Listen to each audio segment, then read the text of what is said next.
I have a couple of apps here. I got the mpc Pro and I have the Koala Sampler.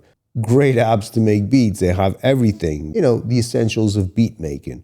I love it. This is the mpc, seems to not work vertically. The Koala Sampler can. I love the Koala Sampler. Both of them are great. If you're an MPC user, probably you want to use this because then you can just bring stuff from here into your MPCs. It saves programs, XPM files. Koala Sampler, you can save the MIDI files and bring them up on your MPC. It's not the end of the world.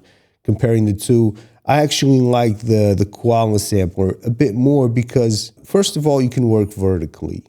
And it's not, you can change the background as well. This is like a weird background I have here. It's a bit more clean. The environment's a bit more clean. But in any case, I prefer the Koala Sampler a bit more. It doesn't matter. The thing is that you got more than one app. You got more apps in here.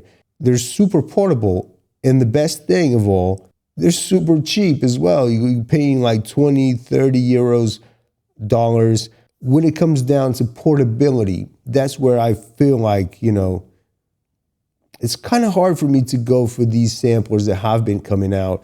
This thing is a library, right?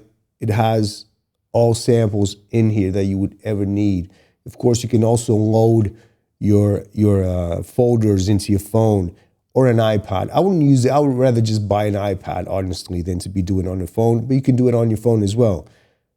You can load folders into it.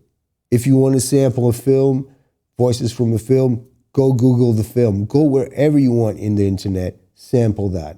So it's a library right here of samples. The biggest library in the world is right here. It's kind of hard to beat, to be honest. It's very, very hard to beat something like this, especially Koala Sampler that I really like. I'm not getting paid for this, all right? I really honestly like this app. This in the iMPC Pro, but this because I just like the look of it. It's much simpler. There's not a lot of pollution in here. The iMPC Pro tends to have a lot of stuff. But I love the iMPC Pro as well. Both of them are great. Today's video is about this because I was making the video yesterday about the Koala Sampler. And I'm thinking about these samplers that come out, these portable samplers, like more on the small side, the portable samplers. I'm not going to name any names about this, but, I tried some of these samplers and they always lack something in there. There was one sampler that didn't even have resample in there, or the resampler was something that was internal, or you'd have to sample the whole pattern. Some weird stuff that they do to these samplers. I would much rather be working with this, be working with one of these two apps on my phone or on an iPad. These small little samplers that come out are, lacking on so many features, and I feel like just these apps smoke these little samplers easily. There's no comparison. A lot of these small little samplers, they don't have the basics. The good thing that I love about this app, or these couple of apps that I have here, is that they have the essentials. You can sample, you can chop, and it's easy to see, it's easy to chop, and it's easy to sequence, it's easy to nudge. And those essentials should be on all these small little hardware samplers that come out. But a lot of the times that I work with these small little samplers, they're always very hard to work with. Maybe that's what they're meant to be. They're meant to be little toys that you just play around with, and have fun with, but never take it serious. And that's the thing about these apps like the Koala Sampler, is that they feel professional. They feel like you can make entire beat tapes on them. And whilst these other little hardware samplers that come out, they feel like toys. And like, I wouldn't venture on some of them. Others are nice, all right? But I'm not going to name any names. Some of them, they just feel like it's a place for you to play with ideas, but not really make a beat, entire beat, or a beat tape. It feels like you just run samples through them, play with the sample a little bit, create something, and then put it on your real samplers. These apps feel like real samplers with real sequencing power. And I feel like these apps as well are the best thing for beginners, for the intro level, the person that wants to test beat making, wants to see how it is, these apps are the perfect thing because they're very cheap. And it's just a great way to test if you're like beat making. If you don't like beat making, this is it. Like the iMPC Pro or the Koala, there are other apps in here. At the time, like 10 years ago, that's when I bought my iPad, which is not working so good nowadays. I bought a huge collection of apps and I was doing all these things with all these apps connected together. And it was nice. But it's again, I like this for the on the pocket studio thing. You know, you go out, you go on a trip or wherever you are, you pull this out of your pocket and you start making beats.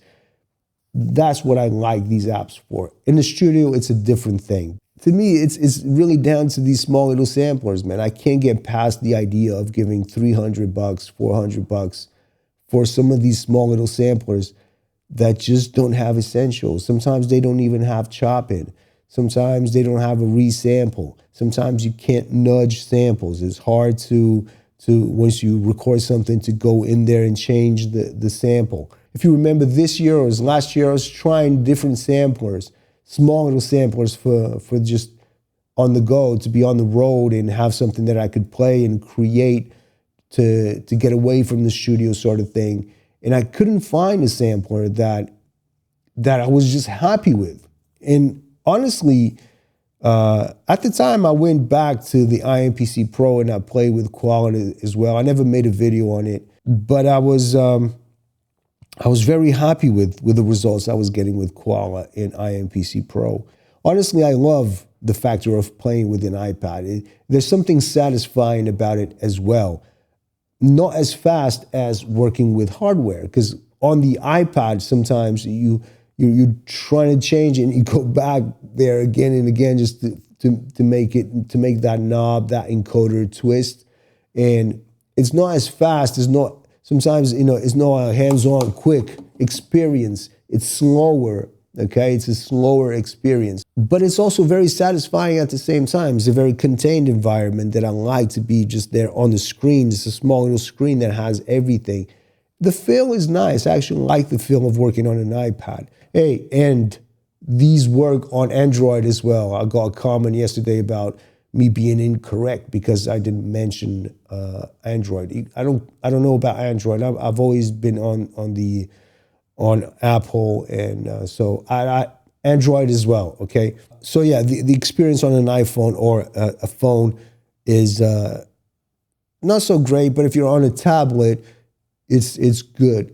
It's good. I love that experience. And of course, you can buy a bunch of apps and interconnect apps and stuff. That's where I just don't go because I don't like that sort of workflow of being on a mixer and then bringing in another synth. But you can, and that's the fun of iPads as well and tablets as well, is that you can buy a bunch of apps and interconnect them all at the same time. Not so much for me. I would just be on a sampler. That's what I'm talking about here. At the end of the day, samplers do cost a lot to make. And iPads, you're always going to have to buy a new iPad. When it comes to costs, I feel like, hardware, this is going to stay here for a long time. And I'm going to be able to sell this after that long time. Whilst an iPad or a tablet is going to lose value super quick and you're going to have to sell it and you're going to sell it for cheap, or you don't even sell it, it just goes to the bin like a lot of these tablets do. That iPad will eventually die. You'll have to buy a new one while this is still here. Look at the XL, the MPC XL. You can sell it now for about the same that you bought it for. Not exactly the same, depending on the MPC.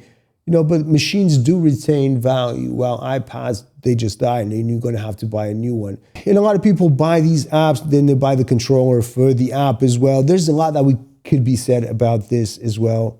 But when it comes to portability, I feel like these companies that create these hardware samplers should just put their minds into the samplers a bit more and make sure that they get the basics of sampling in there, like sequencing, chopping, and chaining loops together. Because I feel a lot of resampling, just take it from these apps, man. Take it from the app. Whatever the app is doing, make sure you have that on your hardware. So yeah, man, I wouldn't use it on the studio. In here, in this scenario, I just like my hardware. I like the physicality of things. I love buttons. I love the sound. I love running my stuff through hardware. The sound, yes, I believe that is much better on here. But you can connect this USB to a mixer, send your outputs, treat the audio as well. You can actually, on the Koala, you can send that to Ableton, treat stuff. So you can make beats in the Koala, send it to Ableton if I'm not mistaken, and then treat the audio there. So again, it's more of a portable thing. I would make beats here, bring it into the studio. If it's iMPC Pro, load it into my MPC, treat the audio there. So definitely looking at this as a portable sampler to go out. I think it just smokes a lot of these small little samplers. I don't think there's nothing that beats this, unless there's a sampler out there like the P6. I love the P6. I think that's a great little portable sampler. It's about the size of this, maybe a bit bigger, but it's great. It's really portable. It's dedicated just to sampling. Then the import and export, it has a USB. I talked about this. Anyway, it's a great little sampler, but still, these apps smoke that P6.